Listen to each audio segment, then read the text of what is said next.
Boker Tov, on continue avec le shiur de Tanya et aujourd'hui le cours il est offert par le Rav Twitou. Donc la dédicace est pour la santé et la réussite et par Nassa Tova de Avi et Audrey Bezrat Hashem. Alors maintenant qu'on est rentré comme on a vu dans les prakim et comme on a vu dans les shiurim d'avant sur l'importance de l'action concrète, le Admour Azaken il va nous expliquer à quel moment on va mettre rentrer dans l'action concrète. L'action concrète elle va se passer, elle va se réaliser chez toi à partir du moment où tu as de la Avat Hashem, comme on a dit, on a fini sur ça la semaine dernière le shiur, et la Hirat Hashem. La Avat Hashem, l'amour de Dieu va te permettre de faire ce qui s'appelle les commandements positifs, et la Hirat Hashem va te permettre de respecter les commandements négatifs. D'accord? Donc quand j'aime quelqu'un, je fais ce qu'il veut, et pareil quand je crains quelqu'un, alors je vais éviter de faire ce qu'il n'aime pas. Donc, on va commencer maintenant, on va plus rentrer dans le sujet de du nyan de la Hirat Shamaim. Et le Admour Azaken, il dit Va'ira ishoresh leshasa lota'ase ki yari limrod bemelech malcham lachim akadosh baruch. Et là, il parle d'un premier niveau de Hira, un premier niveau de crainte. Ce niveau-là, c'est ce qui s'appelle Yare limrod. Il craint de montrer une rébellion quelconque. Étant donné qu'il a compris la grandeur de Dieu, quand tu te retrouves devant quelqu'un de grand, tu n'as pas envie de faire le rebelle devant lui. Ouais, tu t'annules, tu es en mode abnégation et à ce moment-là, hein, tu vas faire ce qu'il te demande de faire. Et là, il te dit, étant donné que cette personne-là a de la Hirat Shamaim, il ne veut pas l'imrod, il ne veut pas être en mode rébellion contre Akadosh Baruch Hu Chas Veshalom. Ce qui est intéressant là, c'est que le Admour Azaken, on a vu qu'il ne va même pas parler de ce qui s'appelle la Hirat Haonesh. Ça veut dire que le Admour Azaken, dans son lexicon du Tanya, il ne donne pas vraiment de yacha sur ce qui s'appelle la Hirat Haonesh. Pourquoi? Sur la crainte de la punition, parce qu'on avait vu juste avant que celui qui sert Dieu par la crainte de la punition, en réalité, il ne sert pas Dieu, il sert lui-même. Il fait un calcul à chaque fois, est-ce que ça vaut le coup de faire ou est-ce que ça ne vaut pas le coup de faire? Et par rapport à ça, hein, il va dire, si je vais prendre une trop grande trécha sur ce yen-là, donc laisse tomber, je ne joue pas avec Hachem, mais en fin de compte, c'est pas parce que tu as compris la grandeur de Dieu et l'omniprésence de Dieu qui fait que tu t'empêches de faire des choses, c'est juste tu fais un calcul. Comme on avait dit, tu es devenu le comptable d'Akadosh Baruch Hu, tu fais tes petits calculs avant Rosh Hashanah, le mois d'Elul, les trucs, ah papa, Dieu va faire les comptes, Dieu va ouvrir les livres, donc il faut faire attention à ce qui va nous tomber sur la tête, ouais, comme un Gaulois, ouais, le ciel nous tombe sur la tête, tu deviens un petit Gaulois, d'accord? C'est tout le temps, est-ce que le ciel va me tomber sur la tête et non pas la grandeur de Dieu qui t'empêche de faire les choses que tu ne dois pas faire. Et là, il te dit, et il y a un niveau qui est beaucoup plus grand dans la Hira, c'est ce qu'il appelle la Hirat Aboshesh. Je suis tellement conscient, je vis tellement l'omniprésence d'Akadosh Baruch Hu que j'ai honte.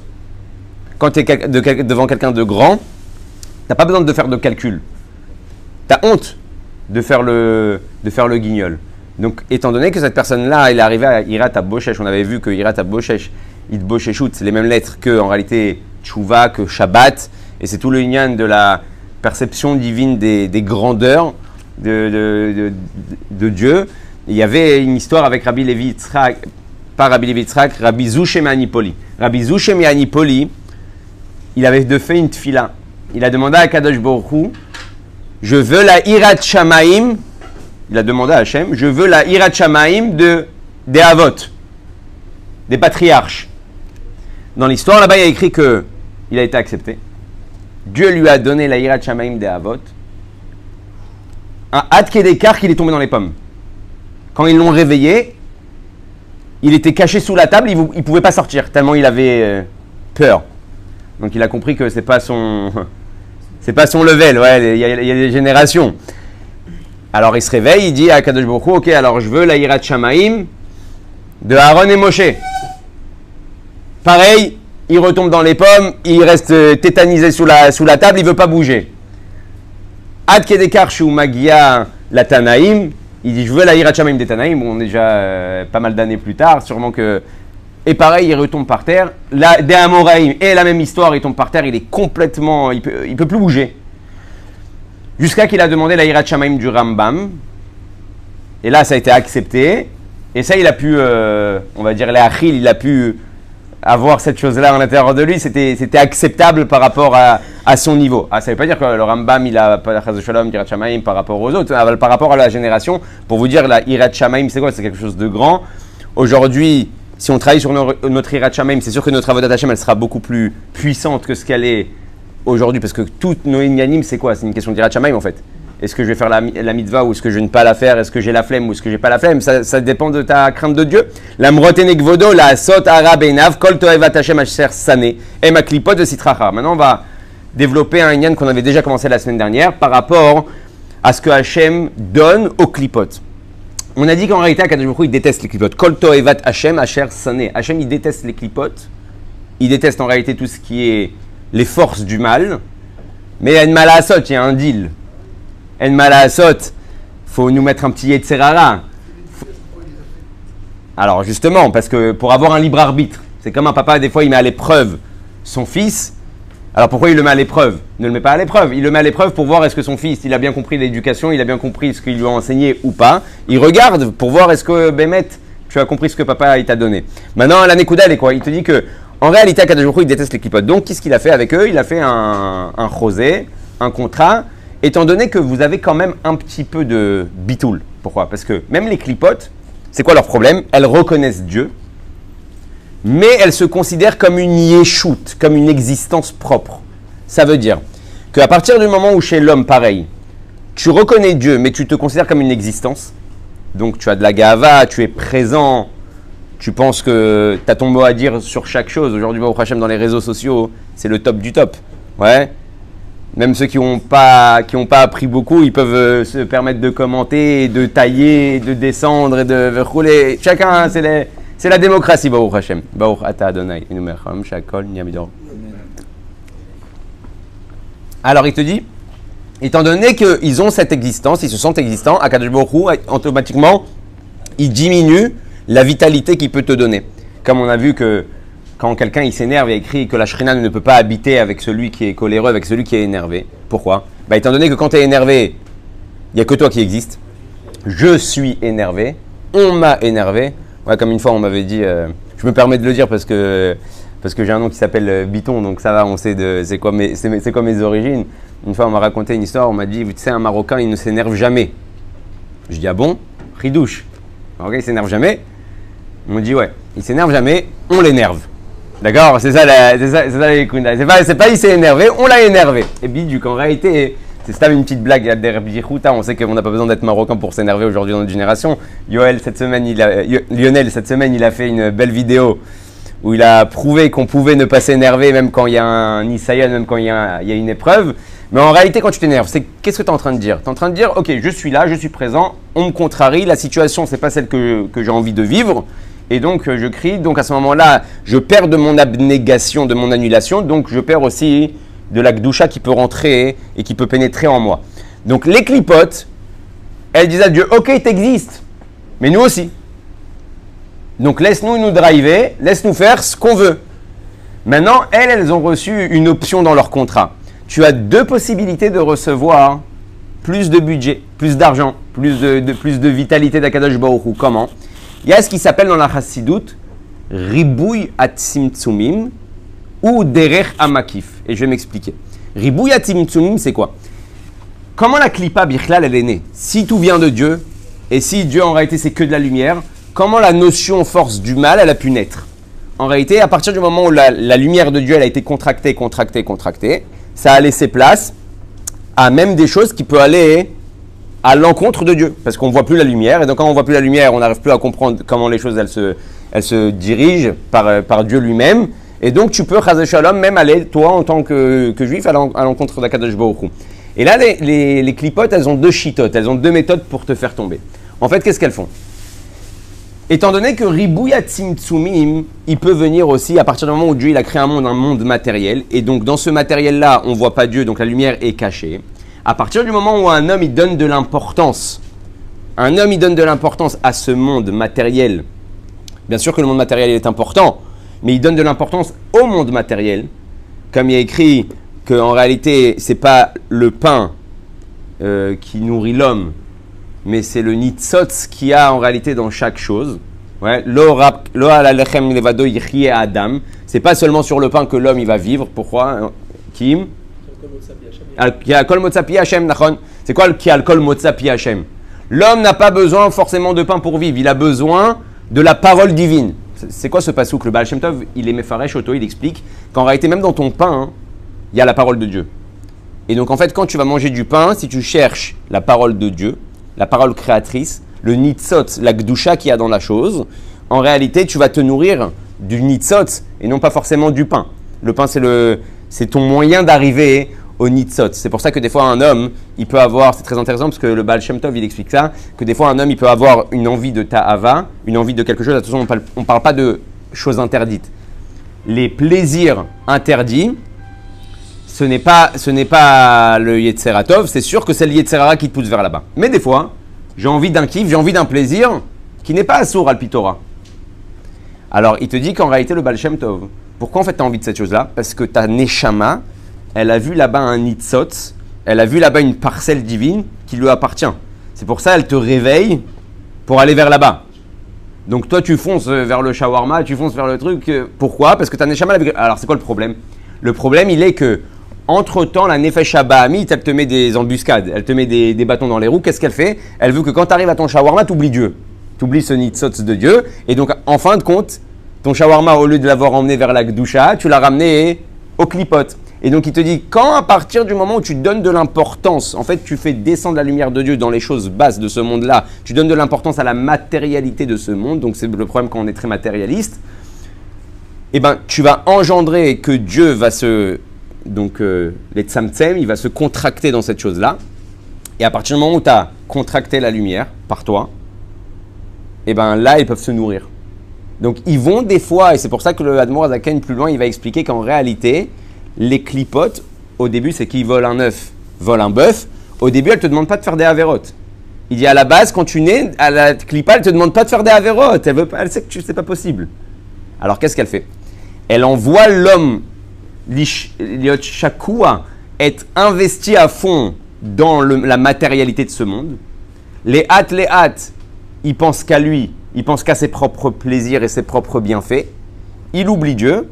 Et de là, il peut te faire tomber maintenant dans une avéra. C'est-à-dire que le début de ta descente, le début de ta néphila en tant que juif, c'est pas les avérotes.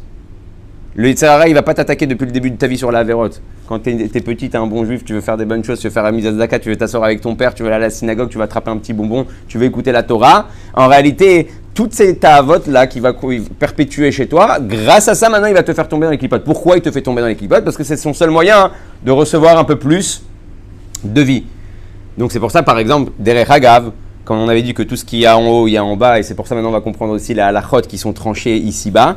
Pourquoi il y a écrit Sear, Isha, Erva? Ouais, les cheveux d'une femme sont en réalité sa pudeur et qu'on n'a pas le droit de les voir. Donc on met soit un kisui roche, soit une perruque selon les traditions, selon les minagim, selon les poskim. Parce qu'en réalité, on sait que la femme, elle vient dans le Zohar de Gvura. D'accord? Gvura, on a dit, c'est ce qui s'appelle dans les sphirotes la rigueur. C'est une contraction de Dieu qui va être dans la rigueur. La mida de Gvura, elle est très, très, très, très puissante. Pourquoi? Parce qu'en fait, c'est du chesed qui est caché. On a vu que Dieu il a voulu faire le monde sur le midat chesed, ouais, et que ça n'a pas marché. Donc, il a rentré la midat adin. Il a fait ce qui s'appelle le monde al-rachamim. Et là, ça a pu donner quelque chose de correct et de normal. En réalité, la Gvura, son rôle, c'est quoi? C'est de ne pas te donner à un niveau où tu ne peux pas recevoir. Vous savez, des fois, comment on fait un enfant pourri gâté? En fait, il a un certain kéli, il a un certain réceptacle. Il y a un enfant, tu peux lui acheter 5 paires de baskets. Étant donné qu'il a un grand réceptacle, Baruch Hashem, c'est pas ça qui va le rendre pourri gâté.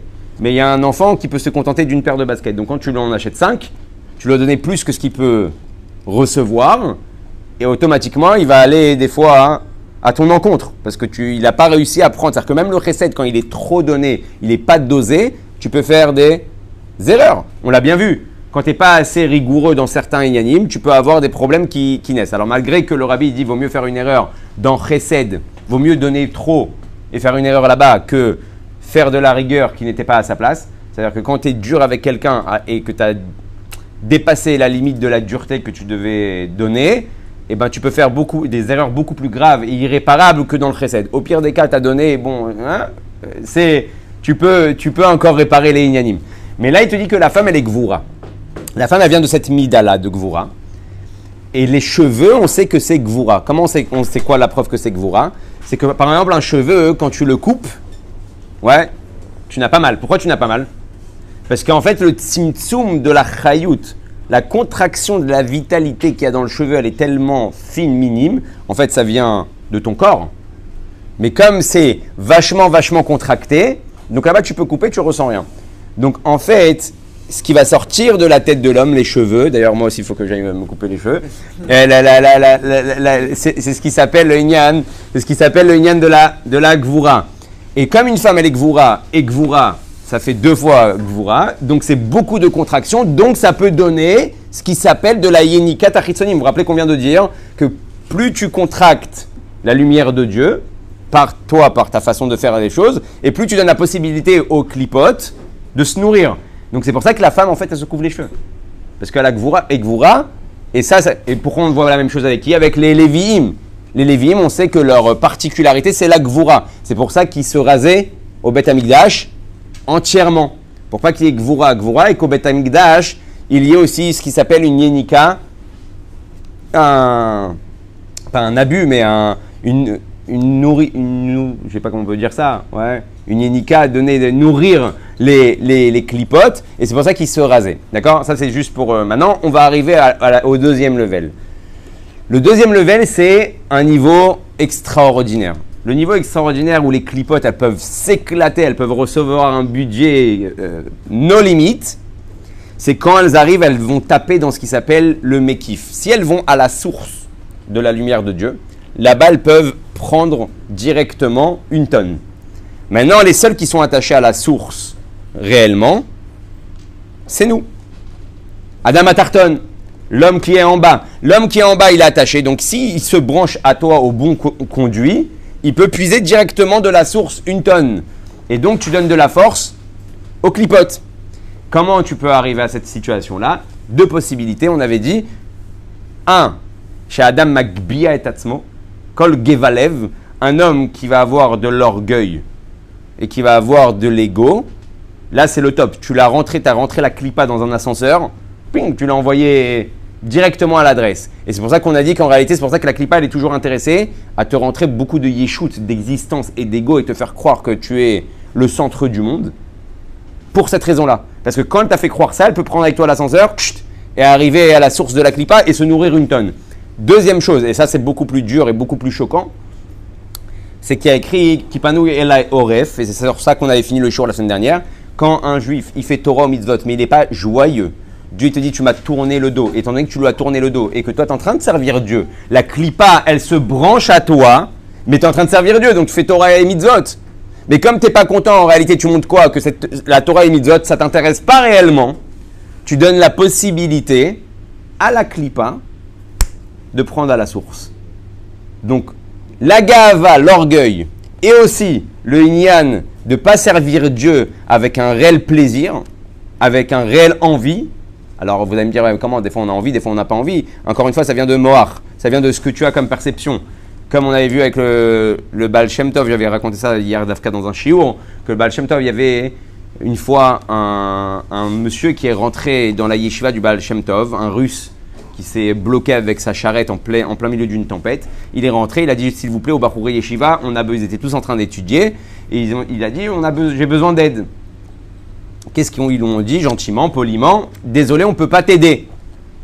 On est en pleine étude, on est occupé, on ne peut pas t'aider. Trouve une autre solution. Et le russe, juste avant de sortir de la synagogue du Baal Shem Tov, il va leur crier dessus, il va leur dire c'est pas que vous pouvez pas, vous ne voulez pas. D'accord? Chose qui est connue. Mais quand le Baal Shem Tov il a entendu cette phrase-là, il est rentré en transe et il a donné un enseignement à ses élèves. Il a dit comme ça, c'est exactement pareil dans la Avodat Hashem. C'est pas que tu peux pas, c'est qu'au fond de toi, tu ne veux pas. Des fois tu dis, je peux pas me lever demain à la tefila, je me suis couché, je suis rentré à 4h du matin, j'irai prier à 10h. Mais si demain tu devais partir à Eilat en vacances, ouais, même si tu es rentré à 4h du matin, ouais, c'est pas toi qui te lèves, c'est les enfants qui te lèvent. Mais Nagid, tu es avec les valises, tu dois prendre l'avion, t'as pas dormi toute la nuit à Kol Beseder, ouais, parce que tu veux voyager. Donc en réalité, c'est pareil dans Torah Mitzvot. Pourquoi tu ne peux pas? Parce que tu ne veux pas. Et si tu avais compris en fait la grandeur des choses, et c'est sur ça qu'on va maintenant accentuer, sur la grandeur des choses qui se cachent derrière la Torah et les Mitzvot, tu ne pourrais pas ne pas vouloir. le manque de perception fait que tu n'as pas envie parce que tu n'as pas compris à quoi tu t'attaches quand tu fais ça. Et là, il nous dit comme ça. Donc, on a compris comment on nourrit les clipotes. Et tu veux iné, shlosha livushim elu me'atorah mitzvotea. Afshinikraim livushim le nefesh ruach ou neshama. Donc, on a compris, comme on a dit. On a la neshama, elle se dévoile à travers les livushim. Maintenant, il y a une question qui se pose. Les livushim, on a dit les habits de l'âme qui sont la pensée, la parole et l'action. Quand je parle d'un habit, l'habit, c'est quelque chose de très extérieur à l'homme. Qu'est-ce qui est plus important? L'homme lui-même ou ses habits? C'est la personne lui-même. Après, c'est vrai que grâce aux habits, on va voir si c'est quelqu'un d'important ou pas.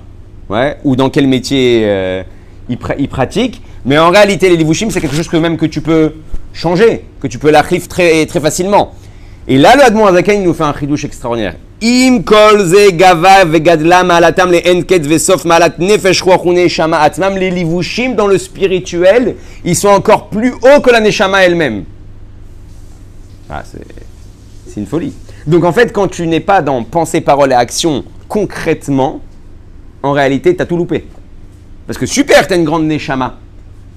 Magnifique, elle vient de Dieu. D'ailleurs, la neshama, elle vient de ce qu'on a dit, chokhmato idbarach, la chokhma de Dieu. Mais quand elle descend, elle se déracine. Sa racine, elle vient de là-bas. Mais quand elle se déracine de Dieu, la neshama, c'est pas la chokhma de Dieu. Elle descend de Dieu, elle découle de Dieu. Tandis que les livushim, il te dit, les enketz vesof. C'est-à-dire que si tu veux atteindre réellement Akadosh Baruch Hu, dans son ensof, avant la contraction des mondes, avant la lumière contractée, avant tout ce qu'on a parlé jusqu'à présent, depuis tous les premiers chapitres, c'est que si tu t'occupes de tes livushim.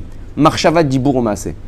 Comme on avait dit, Aïkar ou Amaaseh. D'ailleurs, vous savez que j'ai entendu une belle histoire. Il y a un juif qui s'appelle le Rav Sofer.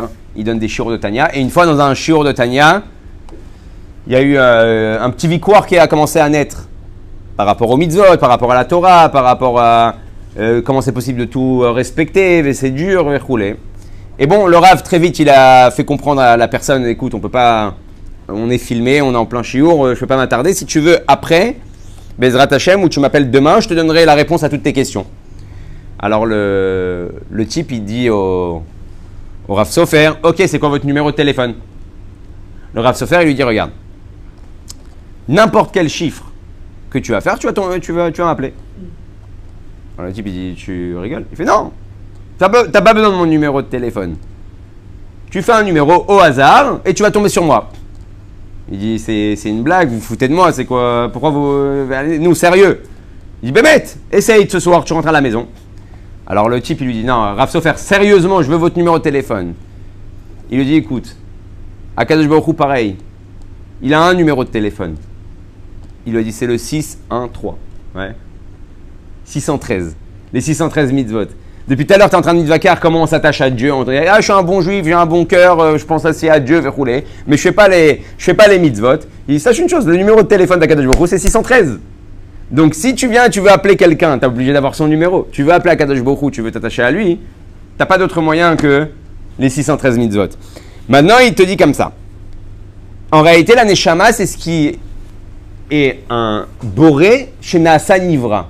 La neshama, en réalité, c'est comment Dieu, il s'est dévoilé en mode existant. C'est un boré, donc Akadosh Baruch Hu, chez Naasa Nivra, qui est devenu une créature. Donc en réalité, la neshama, encore une fois, elle est limitée par rapport à tes livushim. D'ailleurs, vous savez, il y avait une histoire avec le Maguid de Mezerich. À l'époque, c'était l'élève du Baal Shem Tov. Et le Baal Shem Tov, il avait une anaga très spéciale. C'est que tous les Shabbats midi, il faisait les Teilim avec les Yehudim Pshutim, avec les gens simples du village. Maintenant, on sait que Shabbat Mintra, c'est un des moments les plus hauts de la semaine. Si ce n'est pas le moment, le Razin des Razin, le moment le plus haut de la semaine. Et le Baal Shem Tov, il base tous les plus grands élèves. Imaginez-vous, c'est qui les élèves du Baal Shem Tov, ouais. Maguid de Mezerich, déjà ça suffit, mais tous les plus grands du monde de la Chassidoute, ils sont là-bas. Et il leur dit, non, on ne va pas étudier la Chassidoute, on ne va pas étudier les choses profondes de la Torah, sortez. Moi, je m'occupe des Juifs. Et ils font des Teilim, Pachout. Les gens, ils lisent les Teilim, ils ne comprennent même pas ce qu'ils disent. Et il y a écrit là-bas dans l'histoire que le Maguid de Mezerich, une fois, il a eu ce qui s'appelle Irour, Achare Rabo. Il a une question sur le Baal Shem Tov. Pourquoi le Baal Shem Tov, il fait ça? Il y a plein de moments dans la semaine où il peut faire Teilim avec eux. Fais ça vendredi soir, fais ça samedi matin, fais ça samedi après Moussaf. Dafka, le moment le plus haut de la semaine au niveau Gdusha, hein, tu vires les Talmidim les plus grands de ta yeshiva et tu fais rentrer les gens simples. Bon, c'est resté une question dans sa tête. Le Baal Shem Tov, il sort de Teilim et il demande à tous ses élèves de se tenir la main.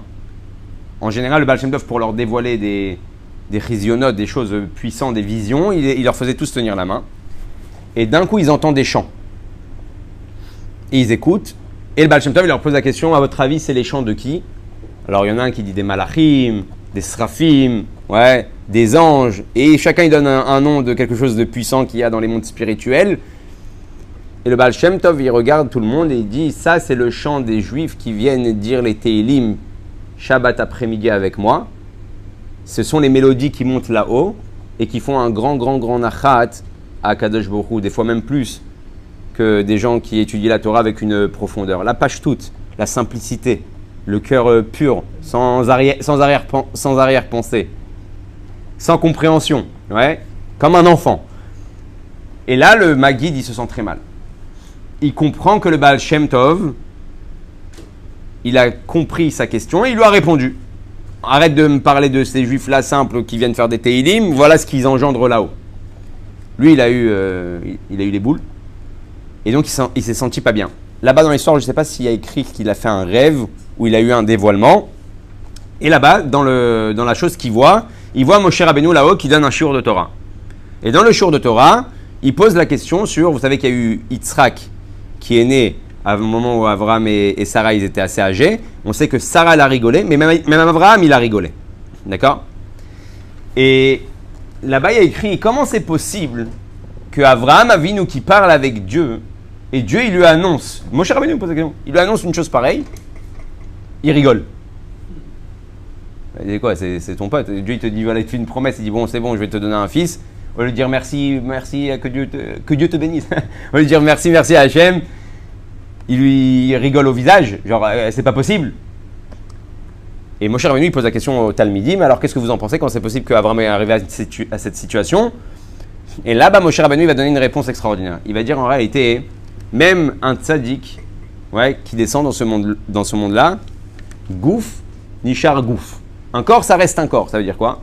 C'est-à-dire que même les tzaddikim, à cause du corps des fois, ils font pas des avérotes, c'est pas une avéra, c'est pas une faute, mais ils ont des coups de pression, ouais, du côté de des sauts qui viennent en fait du côté du gouffre, et c'est pour ça qu'il a rigolé en fait spontanément, parce que ça vient pas de lui, il comprend que Dieu, oui, il peut donner ça, c'est son corps qui rigole de ça. Et là, le Maguide, il a écrit là-bas qu'il a été apaisé, il a compris que même lui, ça vient pas de lui réellement, hein. Même la pensée qu'il a eue sur son rave, ça venait mitzad à gouffre. Donc en fait, le corps, il est très très limité, et pour s'attacher en réalité au Ensof, tu as besoin de ces livushim, comme chez Katouf Bezoar, Deoraita vekutcha beruchu kulachad, pirouche Deoraita yichochmato uretsono, donc la chochma de Dieu, c'est la Torah, le ratson de Dieu, la volonté de Dieu, on a dit, c'est les mitzvot, chez la Kadosh Baruch Hu, birvodo ba'atzmo, kulachad, ki hu ayodea vehu amadak, comme chez Katouf le'el, beshem arambam, et donc étant donné ça c'était une chose qu'on avait aussi dit, étant donné que Kadosh Baruch Hu, il est illimité, et toi tu veux t'attacher à quelque chose d'illimité, alors que tu es limité, tu es obligé de passer par le conducteur qui est la Torah et les mitzvot. Donc quand tu comprends ça, tu comprends qu'en réalité, à chaque jour, Kadosh Baruch Hu, il te donne la possibilité de t'attacher à l'Ensof. Et comment t'es pas content? Comment t'es pas à cheval sur tous ces détails-là? Derech Haga, vous savez que on voit qu'Akadosh Baruch Hu, quand il s'est contracté, il y a écrit la contraction. Mais en réalité, quand Akadosh Baruch Hu, il se contracte, par exemple, vous savez qu'il y a écrit qu'Akadosh Baruch Hu, il s'est contracté dans le Aaron. Ouais, il y a écrit comme ça dans le Midrash. Dans le Midrash Parashat Vayekel, Tanchuma, Zayin, là-bas, il y a écrit que Akadosh Baruch Hu, il s'est contracté dans le Aaron. D'ailleurs, c'est pour ça qu'il y a écrit Aaron Enominamida. Pourquoi il y a écrit Aaron Enominamida? Vous savez, c'est quoi Aaron Enominamida? C'est qu'en fait, dans le Kodesh HaKodashim, il y avait le Aaron. D'accord? Bidyouk. C'est-à-dire que si maintenant, je vais vous parler comme ça en mètres, comme ça c'est un peu plus facile. Si toute la longueur faisait par exemple 6 mètres, ouais, là-bas il parle en un mot, mais si elle faisait 6 mètres, donc si je mets maintenant en réalité un meuble au milieu, d'accord? Donc le meuble, on va dire, il me prend 2 mètres. Donc il devrait rester 2 mètres à droite et 2 mètres à gauche. D'accord? Mais Aaron et Nominamida, ça veut dire que si la salle faisait 6 mètres, tu mettais le Aaron. Si tu comptais du Aaron au mur et du Aaron au mur, tu avais 3 mètres et 3 mètres. Comme si le Aaron n'existait pas, ne prenait pas de place. Et la question, c'est quoi ce... Alors, étant donné qu'Akadosh Baruch Hu, il est illimité et il s'est habillé dans le limité, donc tu vas retrouver dans même quelque chose de limité et l'illimité. Et ça, en réalité, c'est la possibilité que Dieu il te donne. Dieu il te donne cette possibilité, cette capacité-là, grâce à la Torah et aux mitzvot. Combien même tu es dans un corps limité, grâce à la pensée, la parole et l'action, tu peux atteindre l'illimité. Comme on avait vu avec Rabbi Levi Yitzhak de Barditchev, quand il a vu le livre de Tanya, qu'est-ce qu'il a dit? Il a dit, je ne sais pas comment le Admor Hazaken, il a rentré un Dieu aussi grand dans un livre aussi petit. Ouais, pareil, l'illimité et le limité. Pareil avec le Inyan donc du Midrash qu'on a vu. Et juste pour finir sur une petite nekuda, comme ça la semaine prochaine on pourra avancer. Quand il y a eu Matan Torah, Hachem il va dire à Moshe Rabbeinu Vaidaber Elokim et kol advarim haele, les morts.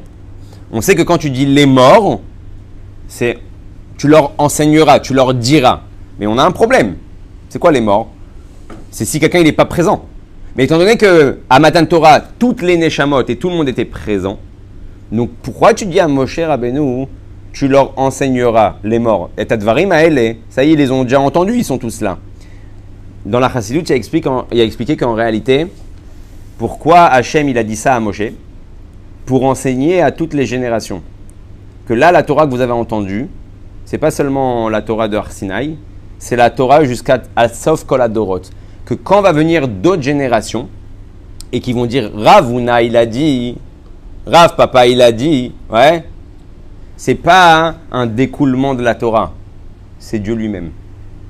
Et donc quand tu étudies une Gemara et que tu comprends ça, que quand tu es en train d'étudier, tu es en train de voir une marloquette, une tsugiya de la Torah, hein, c'est pas les chachamim qui se sont pris la tête sur un pasouk de la Torah.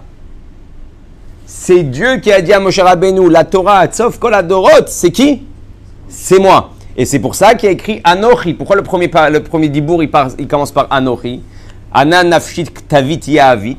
Dieu, il te dit, moi, si tu veux me trouver dans toute mon essence, dans toute ma grandeur, Ana nafshit ktavit yahavit. Je me suis rentré dans les lettres de la Torah. Donc en réalité, ton seul moyen d'atteindre Akadosh Baruch Hu tel qu'il est réellement, avant la contraction des mondes, avant Yud Ke Vav Ke, avant le nom de Elohim, avant tous les schémas qu'on connaît, parce qu'en fait les schémas de Dieu, c'est des moyens de se dévoiler dans le monde. Midata Rachamim, Midata Chesed, Midata Gvura. Mais si tu veux atteindre le suprême, la suprématie de Kadosh Baruch Hu, en réalité, c'est à travers la Torah. Et quand tu comprends ça, tu peux plus t'asseoir devant une Gemara ou devant une Mishnah ou devant une Halakha, hein, et pas les Tragesh. Parce qu'à ce moment-là, c'est qui te parle? C'est Dieu. C'est Dieu lui-même que tu es en train d'attraper.